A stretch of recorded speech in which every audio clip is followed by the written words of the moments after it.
함께 성경 봉독하겠습니다. 오늘 함께 읽을 말씀은 요한복음 13장 34절에서 35절입니다. 우리 두 절 말씀 함께 성경책을 보시고 함께 읽도록 하겠습니다. 함께 읽습니다. 시작. 새 계명을 너희에게 주노니 서로 사랑하라. 내가 너희를 사랑한 것 같이 너희도 서로 사랑하라. 너희가 서로 사랑하면 이로써 모든 사람이 너희가 내 제자인 줄 알리라. 아멘. 네, 오늘은 저희 교회가 후원하고 있는 필리핀에서 사역하시는 박종민 선교사님을 모셨습니다. 저희 교회가 작년 여름에 단기팀을 보냈던 선교사님이시고요. 그리고 연말에는 또 교회당 건축을 위해서 또 후원도 했던 우리 선교사님이십니다. 우리 박종민 선교사님과 김선아 선교사님 오셨는데요. 우리 김선아 선교사님은 어디 계시죠? 네. 네, 여기 계시고 앞에 계신데 우리 축복의 박수로 환영을 하겠습니다. 네. 이 시간 선교사님 나오셔서 사랑하는 곳에라는 제목으로 선교 보고해 주시겠습니다. 다시 뵙게 되어서 참 반갑습니다. 제가 2017년도에 아마 금요 심야예배 때 여기 와서 한번 설교를 했고요. 오늘이 두 번째 설교를 하게 되는데요. 참 이 교회를 올 때마다 제가 참 기분이 좋아요. 너무 푸근하고 감사하고 그렇습니다. 잠깐 우리 말씀 나누기 전에 기도 잠깐 하고 말씀 나누도록 하겠습니다. 하나님 감사합니다. 죄를 사랑하신 하나님의 사랑이 얼마나 크고 놀라운지를 주님께서 늘 보여주시고 또 우리로 하여금 경험케 하시니 감사합니다. 주님, 오늘 우리 선교지에 부어주셨던 하나님의 사랑과 하나님의 은혜를 함께 나누려 합니다. 이곳에도 함께 하시는 하나님의 은혜, 부어주시는 하나님의, 채워주시는 하나님의 그 은혜가 전달될 수 있도록 하나님 역사하여 주시고 이 말씀을 통해서 우리 모두가 더욱더 하나님을 굳게 잡고 하나님의 자녀로서 힘있게 살아갈 수 있도록 인도하옵소서. 예수님 이름으로 기도드립니다. 아멘. 우리 꿈꾸는 교회는 2017년도부터 저희 사역지에 온 걸로 제가 기억하고 있거든요. 2017년도 처음 와서 그 다음 해부터는 1년에 두 번씩 왔습니다. 1월달, 7월달. 예. 어떤 교회보다도 저희 사역지에 많이 방문하고 우리 선교지를 위해서 힘써 주시고 또 기도해 주시고 함께 해 주셨던 교회가 바로 우리 꿈꾸는 교회입니다. 그래서 너무나도 저는 고맙고 또 감사한 마음이 많은 우리 교회가 됩니다. 먼저 전에도 한번 제가 선교 보육을 한 적이 있지만 제가 참 감사한 것은 우리 교인들이 잘 잊어버리시더라고요. 지난주에 설교 말씀이 뭐였는지, 본문이 뭐였는지, 설교 제목이 뭐였는지 잘 모르기 때문에 제가 지금 본문 말씀도 제가 2017년도에 했던 말씀과 똑같은 본문이거든요. 아마 모르실 거예요. 아시면 이상하죠. 네. 네.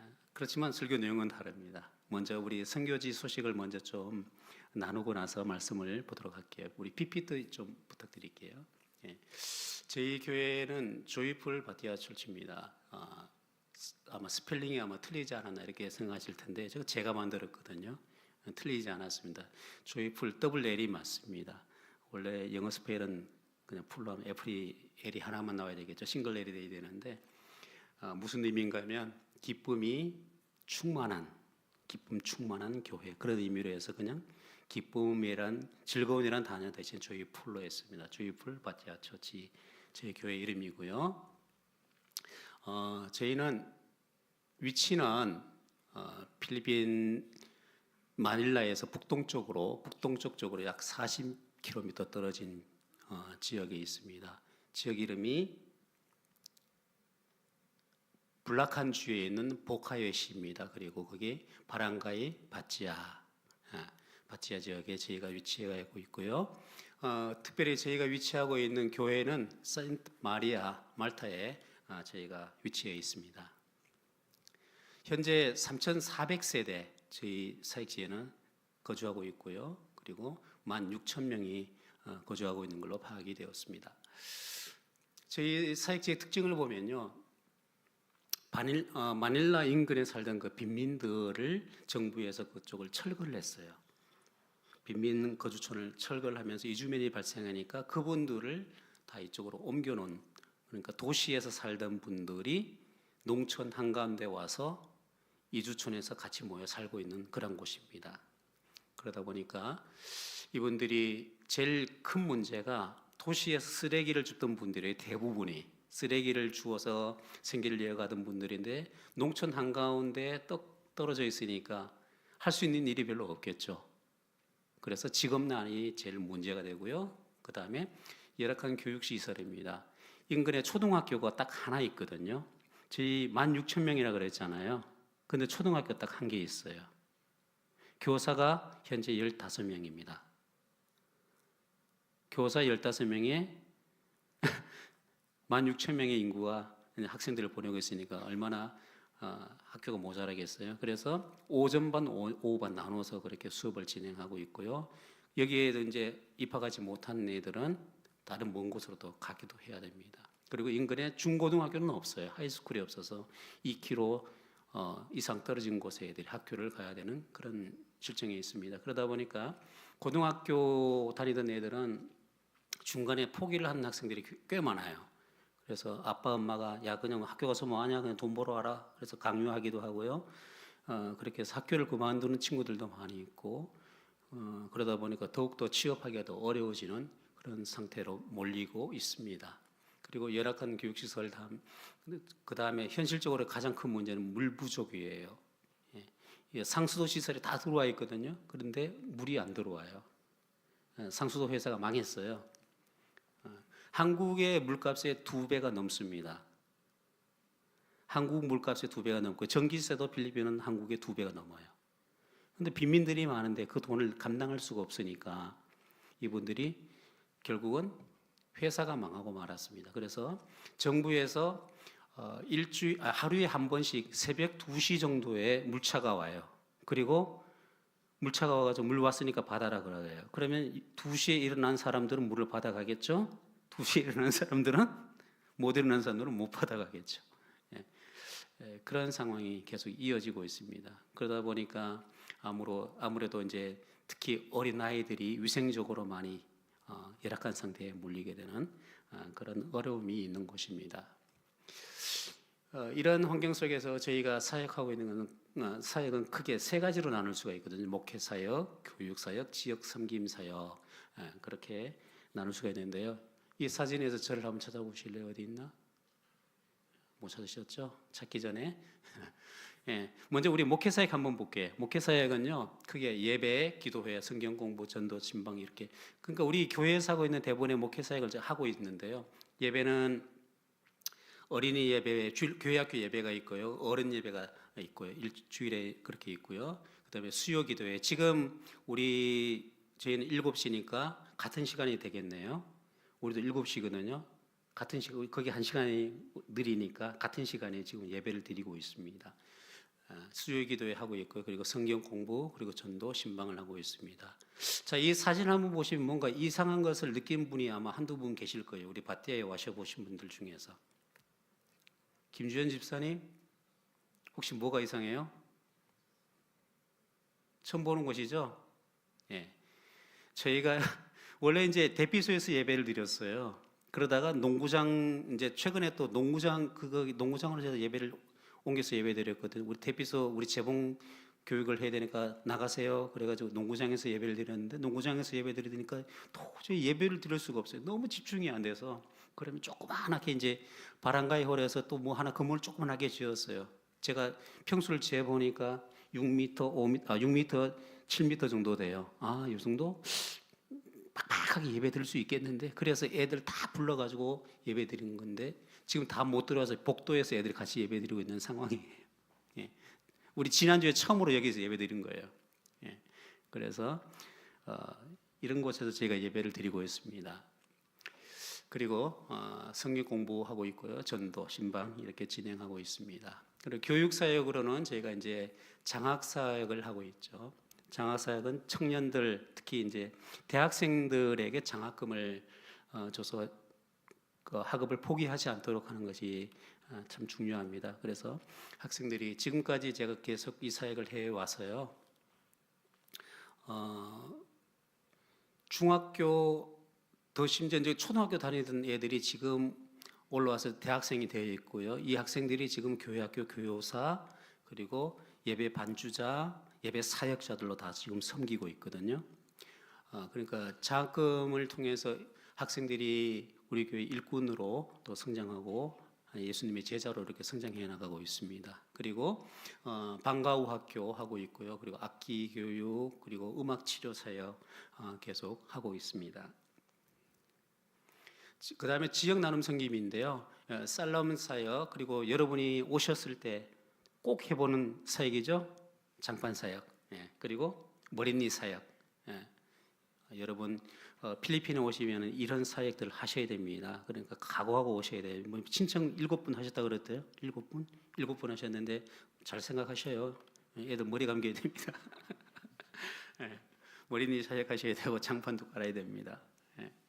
그리고 마을 대청소 이제 일주일에 한 번씩 하고 있고요. 그리고 의료 사역을 계속 해왔는데요. 의료 사역은 현재 제대로 된 의료 사역 못 하고 있어요. 의사 선생님이 돌아가셔가지고 못 하고 있고 대신 대체로 약품을 제가 원하는 경우에 제공하는 그런 사역으로 하고 있고요. 그다음에 지역 교회 섬김을 사요 저희가 새로 저희 하고 있습니다. 지금 보고 계신 이 사진이 뭔가하면 얼마 전에 있었던 그 교사 세미나가 있었습니다. 뽀락이라는 지역에 17개 교회 약 300명이 모인 그 교사들 세미나가 열렸는데 거기에서 이제 저희 교회가 대표적인 좋은 교회학교 사례로 뽑혀서 저희들이 거기서 강의를 하고 실제 교육을 한 그런 현장입니다. 이런 식으로 이제 지역 선교 교회를 섬겨 나가는 그런 사역으로 저희가 확장되고 있습니다. 그때 모습이에요. 자, 지금은 이제 저희 교회 이제 제일 큰 현안은 예배당을 건축 중입니다. 현재 다음 주면 아마 지붕이 올라갈 것 같고요. 그다음에 샤시 달고 창문 달고 이렇게 하면 아마 한 4월 정도 되면 공사를 아마 마치게 되지 않을까. 늦어도 4월, 빠르면 3월 달 그렇게 예상을 하고 있습니다. 그래서 이번에 오시는 우리 단기 선교팀은 새로운 예배당에서 에어컨 틀어놓고 사역을 할 수가 있으니까 많이 오셔도 돼요. 전에는 굉장히 열악했거든요. 너무 열악해요. 선풍기도 제대로 안 돌아가는 데서, 통풍도 안 되는 곳에서, 거기에서 땀 뻘뻘 흘려가면서 쉬지도 못하고 화장실도 제대로 안 되는 곳에서 그렇게 열심히 사역을 해주셨는데 이번에는 그런 아마 것은 없으니까 아마 많이 오셔도 될 것 같습니다. 많이 신청해 주시고 그리고 선교지를 경험해 보는 게 여러분에게 또 좋을 것 같아요. 저희 사역지 보고는 이 정도로 하면 되고요. 현재 저희 교회는 어린이 예배 같은 경우에는 한 120명 평균 출석하고 있고 애들이, 그리고 어른 같은 경우에는 평균 한 90명이어서 한 100명 정도 예배를 같이 드리고 있습니다. 참 예배당이 없다는 것, 우리가 마음껏 예배 드릴 수 있는 장소가 보장되어 있지 않다는 것, 그랬기 때문에 매주 예배를 드리기 위해서 10년이 넘는 세월 동안 한 번도 빠짐없이 비가 오나 눈이 오나 태풍이 부나, 눈은 안 오는구나, 태풍이 부나 뭐 하나 매주 의자, 테이블, 사운드 시스템 모든 것을 다 가서 새벽에 5시에 그때부터 일어나서 옮겨서 세팅하고, 지금 있는 우리 사역자들이 그걸 다 해왔어요. 그들에게 주는 건 아무것도 없습니다. 스스로 이 봉사를 하면서 얻는 기쁨뿐이에요. 제가 그들에게 주는 건, 따로 주는 건 아무것도 없어요. 제가 여러분하고 나누고 싶은 것은 그런 겁니다. 제가 가르친 것도 그겁니다. 누군가를 섬기고 누군가를 사랑해 보면 그 사랑의 가치, 그게 얼마나 대단한 것인지를 알게 된다는 거예요.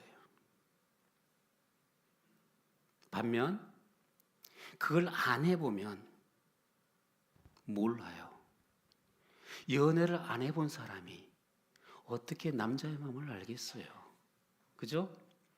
연애를 안 해본 사람이 어떻게 여자의 마음을 알겠어요? 목사님 그렇죠? 예, 목사님이 그렇다면 그런 거예요. 그렇잖아요. 사랑을 해본 사람이 사랑의 가치를 알고 희생을 해본 사람이 희생의 가치를 아는 건데, 감사하게도 저희 사역지의 학생들은 반강제적으로 희생을 해보고 봉사를 해보고 사랑을 해봐서 그 가치를 아는 친구들이 되었다는 것에서 저는 하나님께 감사를 드리고 있습니다. 제가 필리핀에 간 이후로 가장 많이 설교한 본문이 오늘 바로 이 본문 말씀입니다. 이 본문 말씀은 왜냐하면 우리 교회의 모토입니다. 우리 교회가 나아갈 방향이 되었고, 그리고 이 세상 속에서 저뿐만 아니라 우리 모든 그리스도인들이 살아가야 할 삶의 방향이 분명하게 주님께서 제시한 이 말씀 속에 있다라고 생각하기 때문이에요. 무엇보다도 이 방향이라는 것이 예수님께서 십자가에 오르시기 직전에요, 제자들에게 유언처럼 남기신 말씀이에요. 마지막 유언처럼 남기신 말씀이 오늘 본문 말씀 속에, 그러니까 우리를 향한 주님의 뜻이, 분명한 뜻이 담겨 있는 그 말씀이 바로 오늘 본문 말씀이기 때문에 그렇습니다. 오늘 본문 말씀은요, 예수님께서 십자가에 돌아가시기 것을 이미 아시고 그것이 이제 임박했다는 것을 아신 그 사실과 굉장히 밀접한 관계를 맺고 있습니다. 그래서 사도 바울은 이 말씀을 이렇게 시작하고 있어요. 오늘 13장 1절을 읽어보면요, 예수님께서 자기가 이 세상을 떠나서 아버지께로 가야 할 때가 된 것을 아시고 세상에 있는 자기의 사람들을 사랑하시되 끝까지 사랑하셨다. 그리고 나서 요한은 예수님이 구체적으로 그 제자들을 어떻게 끝까지 사랑하셨는지를 상세하게 묘사해주고 있습니다. 예수님께서 십자가를 져야 될 것을, 임박한 것을 아시고 난 다음에 첫 번째로 하신 것은요, 제자들의 발을 씻으신 것이었어요. 그리고 제자를 씻는 그 밤에 최후의 만찬을 가지십니다. 최후의 만찬을 가지시고 난 다음에, 끝나고 난 다음에 가룟 유다가 곧바로 예수님을 팔기 위해서 밖으로 나갔습니다. 예수님은 알았어요. 이 가룟 유다가 이제 나를 팔러 나갔다. 그것을 알았거든요. 그리고 나서 남은 11 제자에게 하신 말씀이 지금 오늘의 말씀입니다. 오늘 본문 말씀을 제가 묵상하면서 매번 이 설교 참 많이 했는데요, 정말 새롭게 다가온 단어가 하나 있었어요. 그게 뭔가 하면 자녀들아라는 이 말이었어요. 예수님께서 제자들을 자녀들아라고 부르고 계시더라고요. 자녀들아. 제가 성경을 찾아보니까요, 예수님은 제자들을 한 번도 자녀라고 불러본 적이 없어요.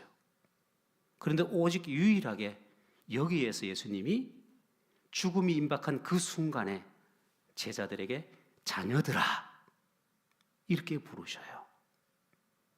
이 말씀을 묵상하면서 제가 딱 떠오른 것이 저희 아버지가 돌아가실 때였어요. 저희 아버지가 병상에 누우셔서 이제 떠나가실 때를 아시고 저의 이름을 불렀어요. 종민아. 그리고 한동안 제 눈을 보시고 아무 말씀도 안 하셨어요. 조용히 보고 계셨어요. 아무 말씀을 안 하셨는데 무슨 말씀을 하실지 알겠더라고요. 지금 예수님이 제자들에게 이 순간 제자들아 이렇게 부르시는 것이 아니고 자녀들아, 나의 아들아, 지금 이렇게 부르고 계시는 거거든요. 이렇게 부르신 특별한 이유가 있었습니다. 특별한 의도가 있었습니다. 그것이 무엇일까요? 그것은요, 예수님께서 돌아가시기 전에 이 제자들과 새로운 관계를 맺고 싶었던 거예요. 무슨 말인가 하면 내가 살아있을 동안에 너희가 제자로서 나를 따라왔지만 내가 십자가에 못 박혀 죽은 다음에 너희들은 나의 제자로서가 아니라 한 발 더 나아가 나의 후계자로서, 나의 아들로서 이 세상 속에서 나의 뜻을 이루어 달라는 예수님의 말씀인 거예요.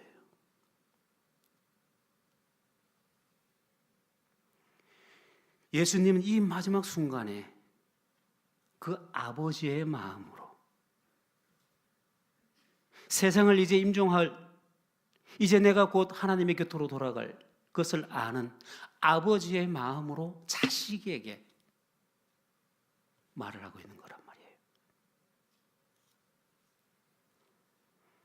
예수님은 이 제자들에게 마지막으로 하신 그 말씀이 무엇입니까? 그것을 예수님은 스스로 새 계명이다라고 말씀하고 계셔요.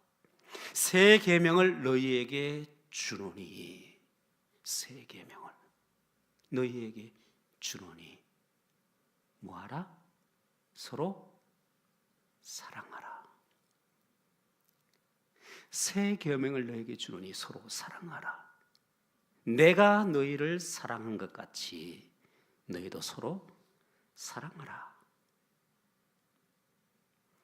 임종을 앞둔 아버지가 마지막으로 자녀를 부를 때를 여러분 한번 생각해 보십시오.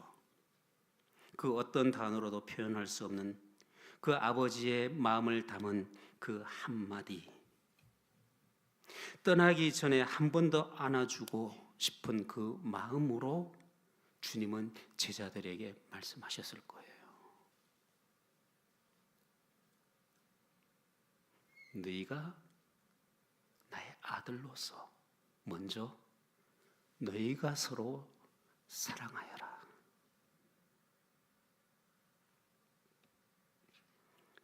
이제 제자들은요, 제자 집단에서 형제 자매가 되었어요. 형제 관계가 된 거예요. 서로 남남이 아니라 형제가 된 거예요. 주님께서 십자가에서 죽으심으로 그들을 형제 자매로 만들었습니다. 예수님이 새롭게 만드신 그 형제 자매의 공동체가 발전해서 교회가 된 겁니다. 이게 교회의 모습이에요.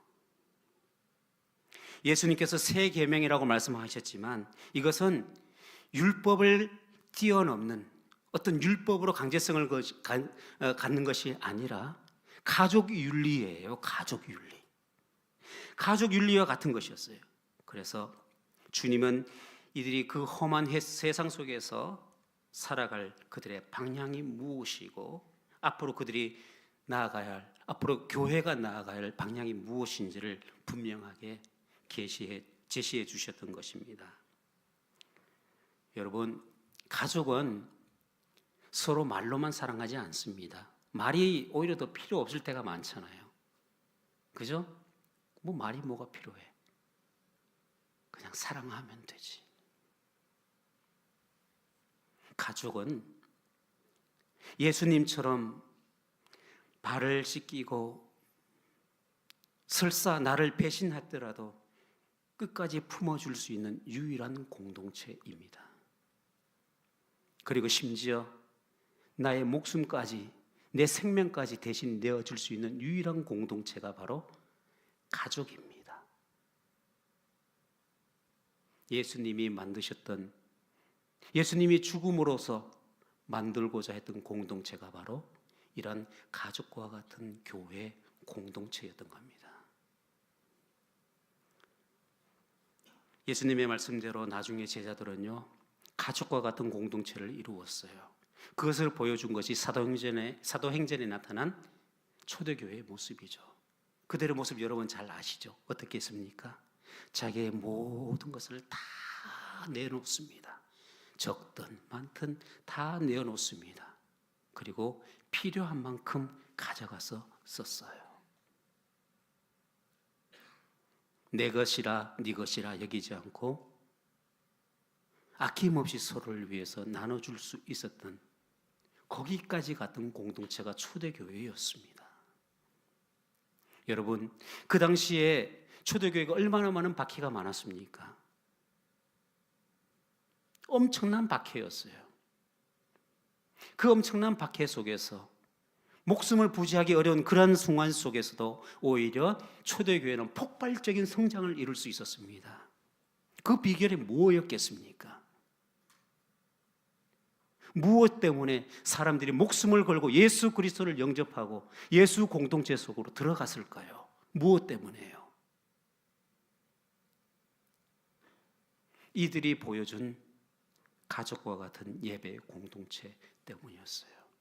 서로 사랑하고 아끼고 자기의 생명을 내어줄 수 있을 만큼 사랑한 끈끈한 사랑의 공동체, 그것이 유일한 비결이었어요.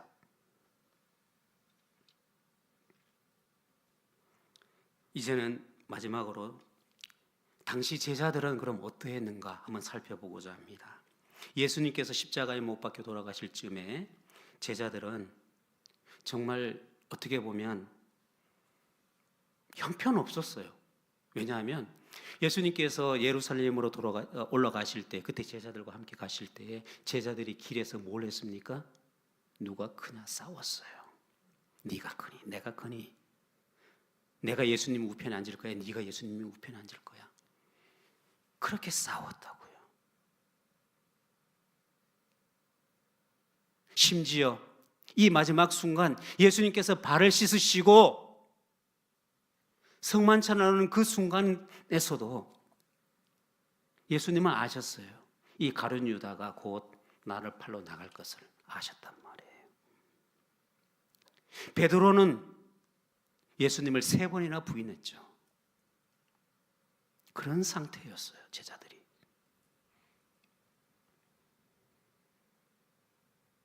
예수님은 이 마지막 순간에 이 유언을 그들에게 남기실 때 이들의 이러한 어리석음과 이들의 연약함을 알고 계셨습니다.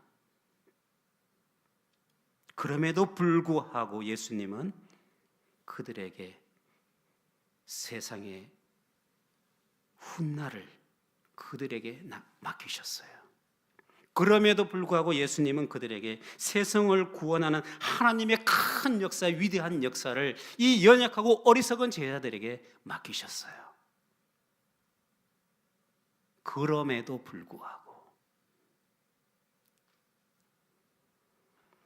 사랑하는 성도 여러분, 우리는 하나님이 우리에게 바라시는 것은요, 우리의 완벽함이 아닙니다. 하나님 앞에서 완벽해지려고 하지 마세요. 못합니다. 자괴감에 빠지고 실패감에 빠질 뿐이에요. 대신 우리가 해야 할 일이 있습니다. 그럼에도 불구하고 나같이 어리석고 연약한 죄인임에도 불구하고 하나님이 나를 자녀로 불러주셨다는 그 은혜를 받아들이는 것입니다. 그것이 우리가 먼저 해야 될 일이에요.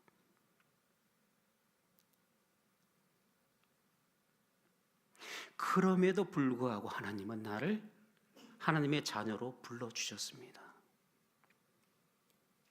예수님께서 십자가에 못 박혀 돌아가실 때 나의 모든 죄, 나의 모든 실수, 나의 모든 연약함, 나의 모든 어리석음, 예수님의 손과 함께 십자가에 못 박아 버리셨습니다.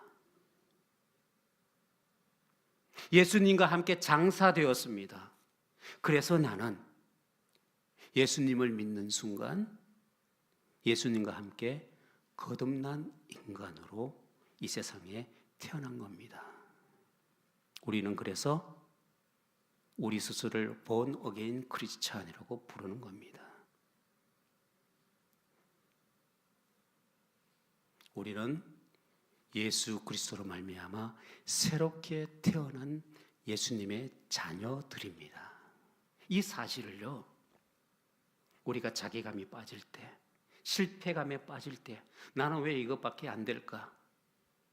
나는 왜 이렇게밖에 살지 못할까? 나는 또 예수님을 따르는데 실패했어. 그런 감정, 그런 아픔이 여러분을 짓누를 때 여러분이 먼저 찾아야 할 것은 바로 십자가의 은혜입니다. 분명히 기억하십시오. 예수님께서 십자가에 못 박혀 돌아가시는 그 순간 어떤 역사가 벌어졌습니까? 성전의 휘장이 반으로 갈라져 찢어졌습니다. 무슨 의미입니까? 하나님과 우리 사이를 가로막던 그 담이 허물어져 버린 겁니다. 오직 제사장만 들어갈 수 있던 그 지성소에 우리로 하여금 직접 하나님을 대면할 수 있는 자격을 부여하신 겁니다.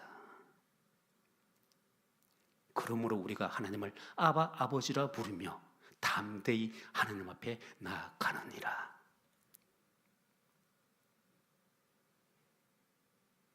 십자가를 붙드시기 바랍니다. 하나님의 은혜를 붙드시기 바랍니다. 하나님의 은혜를 먼저 여러분 수용하세요. 새로워지고 새로운 결단은 그 다음입니다. 마음을 여시기 바랍니다. 하나님이 우리에게 원하시는 것은 내 사랑이 여기에 있으니 네 마음을 열고 받아들여라. 내가 너를 새롭게 하겠다라는 겁니다. 우리 스스로 아무리 씻어봤자 깨끗해지지 않아요. 깨끗게 하신 주님의 은혜를 우리가 수용할 따름입니다.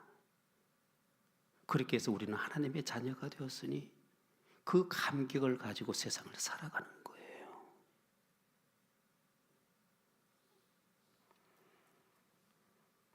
주님은 말씀하십니다.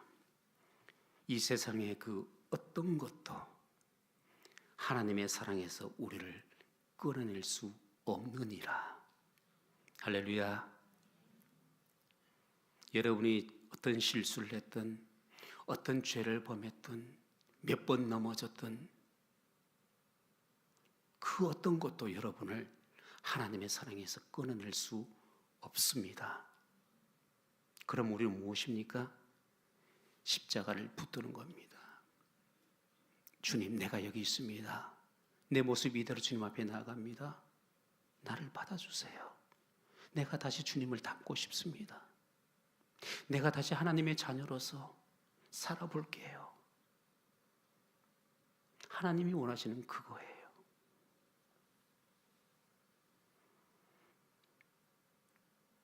사랑하는 성도 여러분, 여러분의 삶 속에서 하나님의 은혜를 경험하기 원하십니까?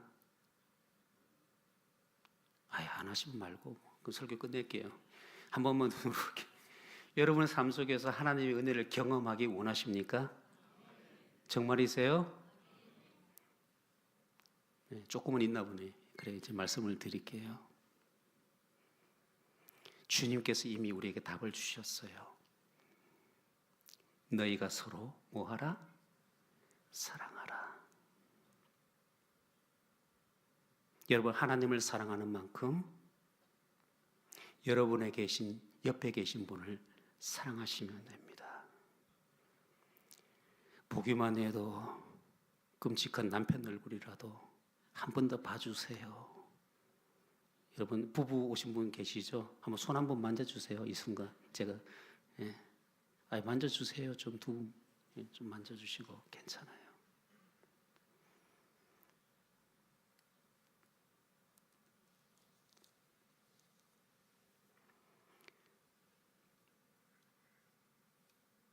이 세상에서 우리가 하나님의 사랑을 무엇으로 보여줄 수가 있겠어요? 내가 하나님의 자녀인지 아닌지 무엇으로 증명할 수가 있겠습니까? 입술로요? 삶입니다. 삶.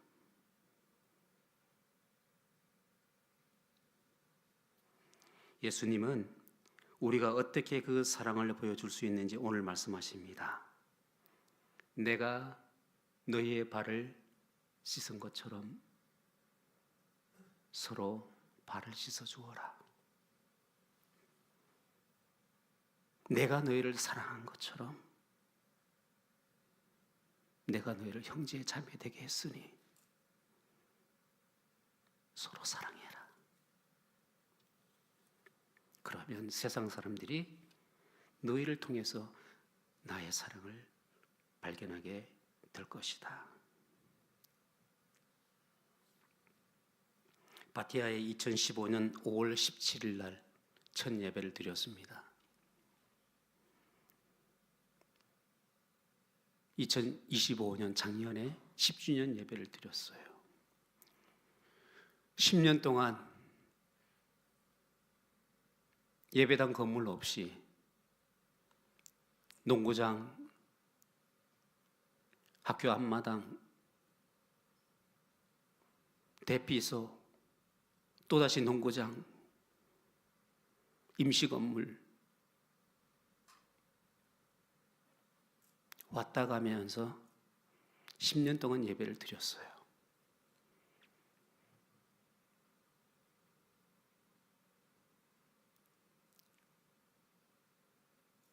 대신요, 저에게는요, 건물은 없었지만 60명의 살아있는 교회가 생겼습니다. 교회는 건물이 아니거든요. 교회는 사람이거든요.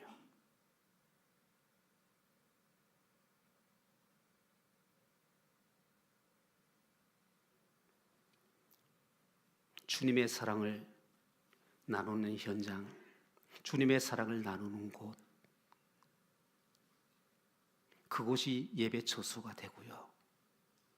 그곳에서 하나님이 영광을 받으십니다. 여러분이 교회입니다. 우리 서로 한번 마지막으로 예배를 마칠게요. 한번 인사 나누도록 하겠습니다. 우리 옆사람과 당신이 교회입니다. 한번 인사 나누겠습니다. 그래요. 여러분이 교회예요. 여러분이 교회입니다. 여러분이 예수님의 몸입니다. 여러분이 먼저 사랑해야 될 사람, 바로 여러분 자신입니다. 여러분 자신을 사랑하십시오. 왜요? 예수님의 몸이니까.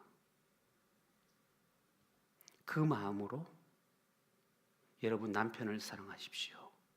여러분 아내를 사랑하십시오. 여러분 이웃을 사랑하십시오. 이곳에 모인 공동체를 서로 사랑하시기 바랍니다. 남의 발 씻기는 것 쉽지 않습니다. 남의 발 씻기기 전에 먼저 손부터 씻어주시고 옷에 묻은 먼지부터 떼주세요. 거기에서 사랑은 시작됩니다. 작은 것부터 시작해보세요. 거기에서 하나님의 역사는 일어나더라고요.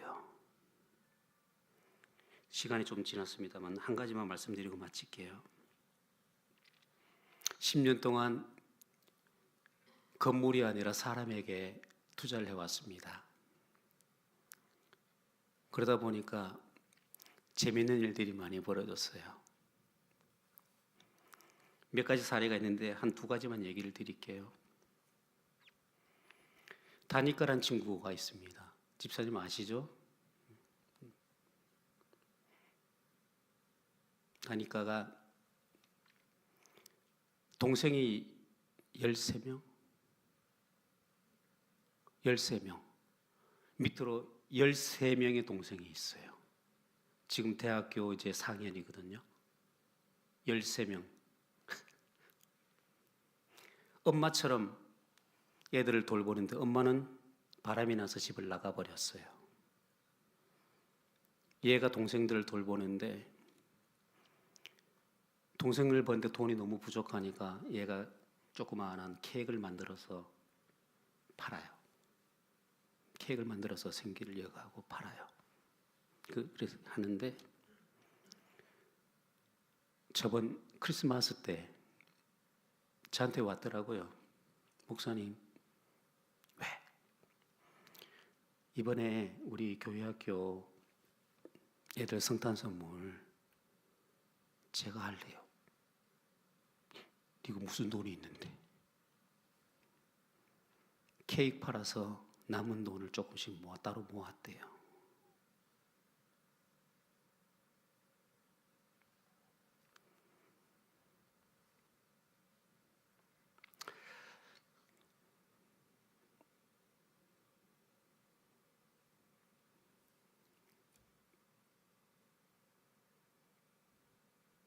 저한테는 내 생애 가장 큰 성탄 선물이었어요, 그게.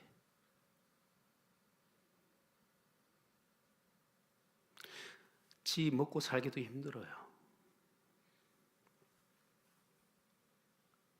13명의 동생이 있어요. 세탁기 없으니까 맨날 손빨래해요. 학교도 제대로 못 다니는 것 같아요. 근데 그런 와중에 케이크를 만들어서 판 돈, 그것을 쪼개서 교회 학교 애들 한번 선물 주고 싶어서 그걸 모아서 선물을 사왔어요.